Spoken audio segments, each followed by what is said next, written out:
محترم احباب کرام اور معزز سامعین، اس آیت میں اللہ جل شانہ نے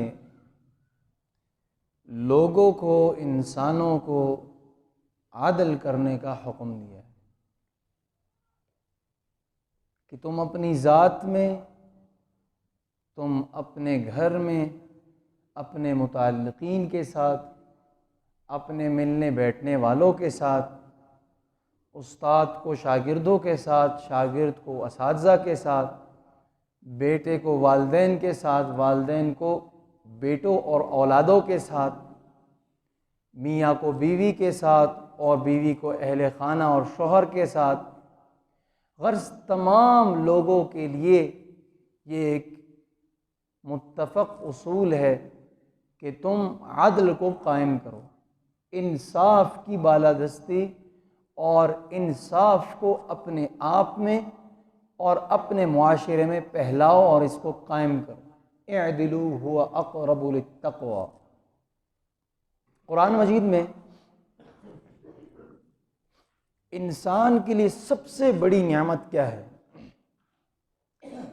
ایمان کے بعد، زندگی کے بعد، ظاہر بات ہے زندگی ہوگی تو ایمان، تو ایمان سب سے بڑی نعمت۔ اس کے بعد کون سی نعمت ایسی ہے جو سب نعمتوں سے بڑھ کر ہے؟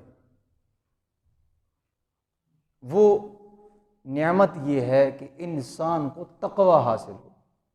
قرآن مجید میں جگہ جگہ ان للمتقین مفازا، ان المتقین فی ظلال وعیون، ھدی للمتقین۔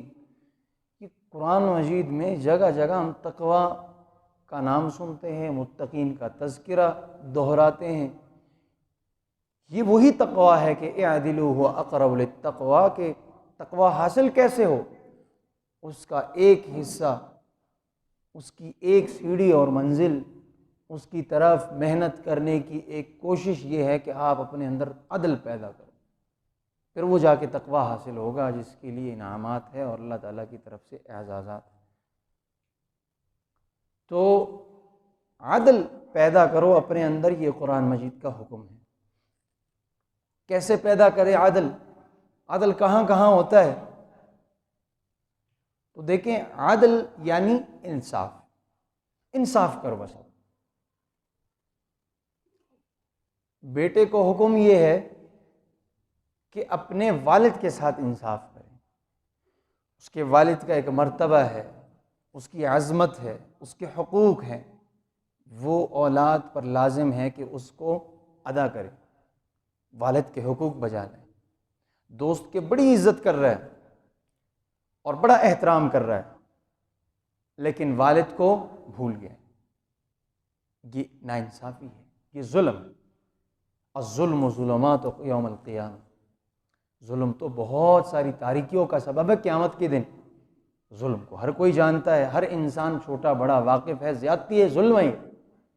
ہذہ قسمۃ ضیزیٰ، یہ نامنصفانہ فیصلہ ہے، قرآن مجید بھی کہتا ہے۔ تو ظلم کو ہر کوئی جانتا ہے کہ جب اولاد اپنے والدین کے حقوق ادا نہیں کرتا تو اولاد ظلم کر رہا ہے، اور ظلم سب کے ہاں برا ہے، اگرچہ غیر مسلم ہے وہ بھی برا مانتا ہے ظلم کو۔ جب اولاد اپنے دوستوں کے ساتھ بیٹھا ہو تو والد آ جائے، نہیں بھی والد آیا وہ بھی انسان ہے، یہ سب برابر ہے، بیٹھ جائے کوئی مسئلہ نہیں، کھڑا ہو جائے اور والد کا استقبال کرے کہ جی ابا جان جو کوئی حکم ہے میں حاضر، یہ والد کا حق ہے، یہ ہے انصاف۔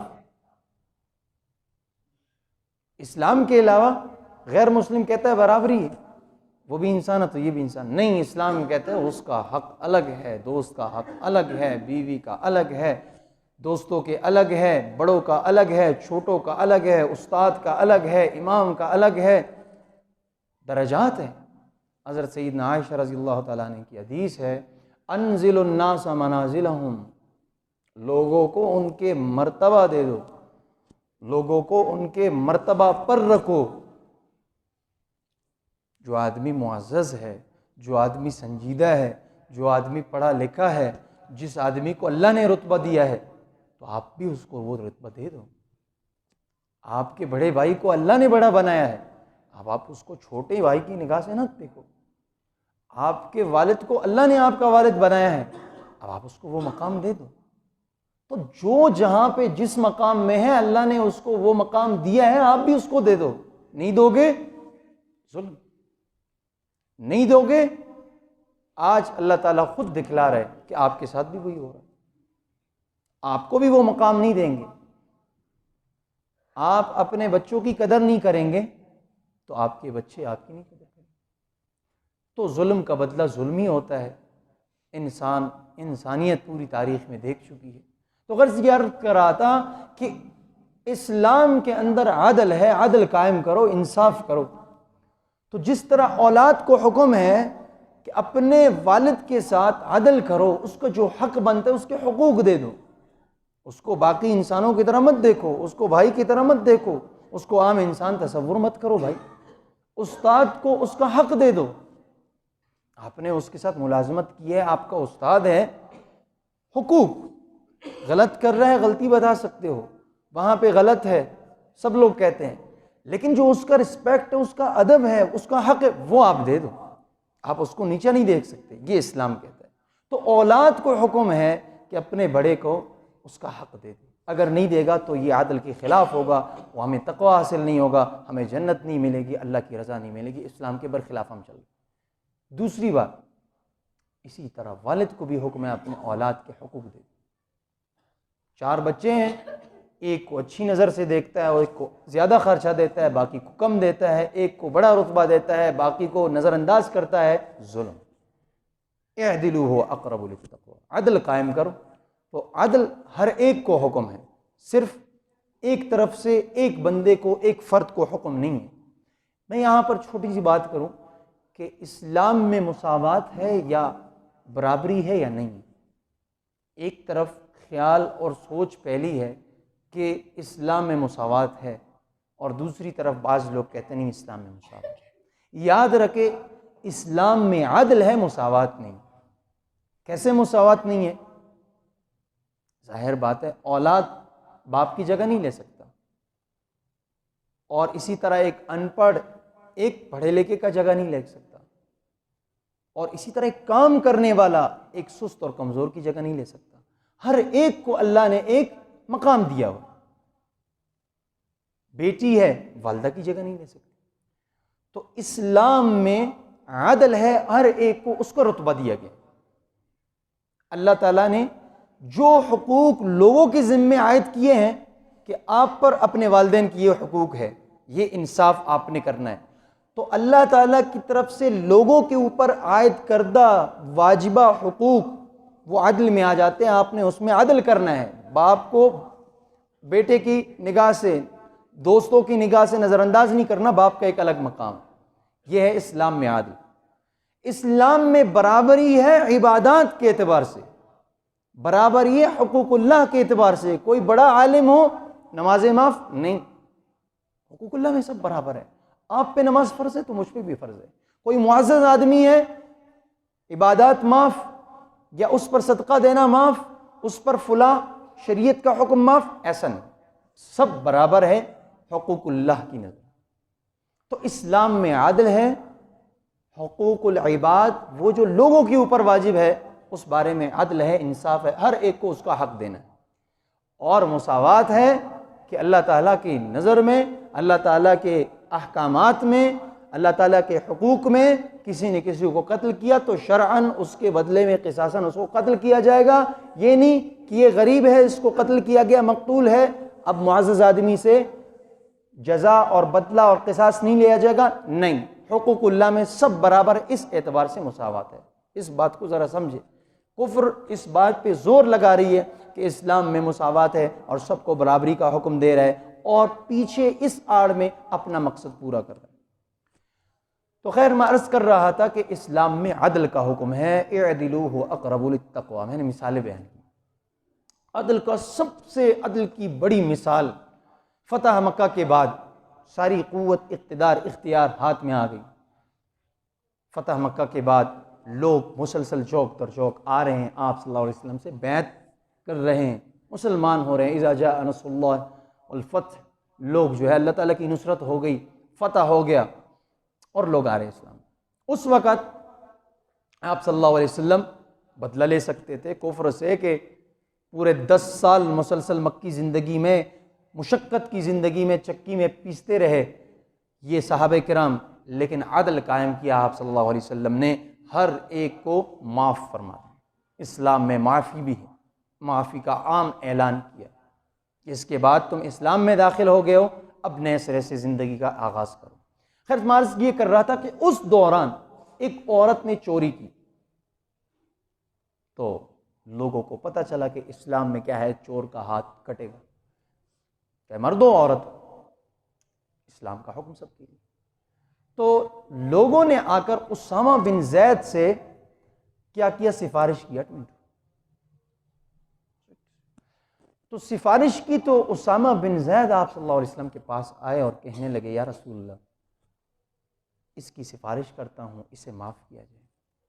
تو آپ صلی اللہ علیہ وسلم نے اپنے صحابی سے اس جملے کو سن کر، حالانکہ سفارش بھی جائز، سن کر، حقوق اللہ ہے، سب برابر ہے، آپ صلی اللہ علیہ وسلم کے چہرے کا رنگ متغیر ہوا۔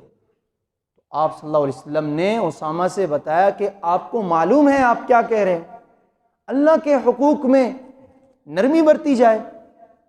تو فوراً اسامہ بن زید کو سمجھ آیا میں نے غلطی کی، کہا یا رسول اللہ میرے لیے استغفار فرمائیں۔ اس کے بعد آپ صلی اللہ علیہ وسلم نے کھڑے ہو کر حمد و ثنا کی اور سب کو بتایا دیکھیے اللہ کے حقوق میں سب برابر ہے، آزاد غلام، مرد عورت، چھوٹا بوڑھا، سب برابر ہے، نمازیں سب پر فرض ہے، قصاص اور بدلہ ہے سب پہ عائد ہے۔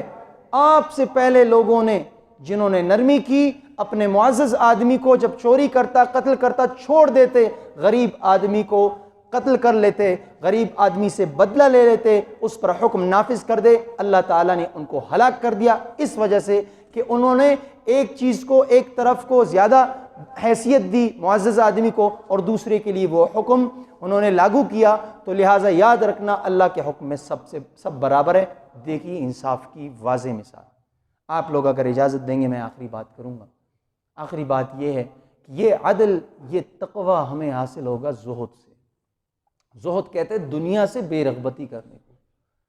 دنیا سے ذرا ہم آخرت کی طرف بھی ہم ایک سوچنے کے لیے وقت رکھیں، اپنے کردار اور افعال ذرا ایسے کریں کہ ہمارے سراپا وجود سے یہ لگے کہ ہم آخرت کی بھی فکر کر رہے ہیں، ہم حلال حرام کی تمیز کیے بغیر ہر چیز کو ہڑپ کر رہے ہیں، کسی چیز کی جائز ناجائز کی تمیز کیے بغیر ہم قدم اٹھا رہے ہیں، ایسا ہمارا کردار ہرگز یہ پیغام نہیں۔ تو حضرت سیدنا ابوبکر صدیق رضی اللہ تعالیٰ عنہ کے بارے میں آتا ہے، ایک دفعہ آپ جا رہے تھے، آپ صلی اللہ علیہ وسلم کو انہوں نے دیکھا کہ ایک چیز کو اپنے آپ سے دور کر رہے ہیں۔ تو حضرت سیدنا ابوبکر صدیق رضی اللہ عنہ کہنے لگے یا رسول اللہ میں تو کوئی چیز نہیں دیکھ رہا، آپ کون سی چیز اپنے سے ہٹا رہے ہیں؟ تو آپ علیہ السلام نے فرمایا اے ابوبکر، دنیا میرے پاس قریب آ رہی ہے اور مجھ سے کہہ رہی ہے کہ مجھے لے لو، میں اس کو دفع کر رہا ہوں، دور کر رہا ہوں، جو آپ کو نظر نہیں آ رہا۔ اور مجھ سے وہ دنیا کہنے لگی کہ مجھے پتہ ہے اے اللہ کے رسول آپ مجھے نہیں لوگے، لیکن میں آپ کے بعد آپ کی امت کو اپنے سے بچنے نہیں دوں گا۔ لہٰذا اس وقت کا پیغام یہ ہے کہ بہت زیادہ دنیا کے طلبگاری سے بچیں، جو ملا قناعت کرے اس پر، اور جتنا ہے دنیا داری کے ساتھ ساتھ اس بات کا پیغام دے اپنے عمل سے کہ میرے پاس دنیا ہے اس کے باوجود میں اپنے دین پر ثابت قدم ہوں، اپنے دین پر استقامت کے ساتھ کھڑا رہے۔ ہمارے پاس دنیا آ جاتے ہیں تو نمازیں ختم، ہمارے پاس دنیا آ جاتی ہے تو حقوق ختم۔ قرآن مجید میں ہے کہ جب دنیا آ جاتے ہیں اعرض نآ بجانبہ، اعرض دور ہو جاتا ہے، منہ موڑ لیتا ہے، اور جب مصیبت آ جاتی ہے کان یئوسا وَإِذَا مَسَّهُ الشَّرُّ کان یئوسا، جب مصیبت آ جاتی ہے پھر مایوس ہو جاتا ہے۔ انسان کا یہ شیوہ ہے، لہذا اس شیوے کو تبدیل کرنے کی ضرورت ہے۔ اللہ تعالیٰ سے دعا ہے کہ مجھے اور آپ کو عدل قائم کرنے کی توفیق عطا فرمائے، اپنے ذات میں، گھر میں، معاشرے میں، اور زہد و قناعت اختیار کرنے کی توفیق عطا فرمائے۔ اللہ تعالیٰ سے دعا ہے کہ جو کچھ کہا سنا عمل کی توفیق عطا فرمائے۔ وآخر دعوانا الحمد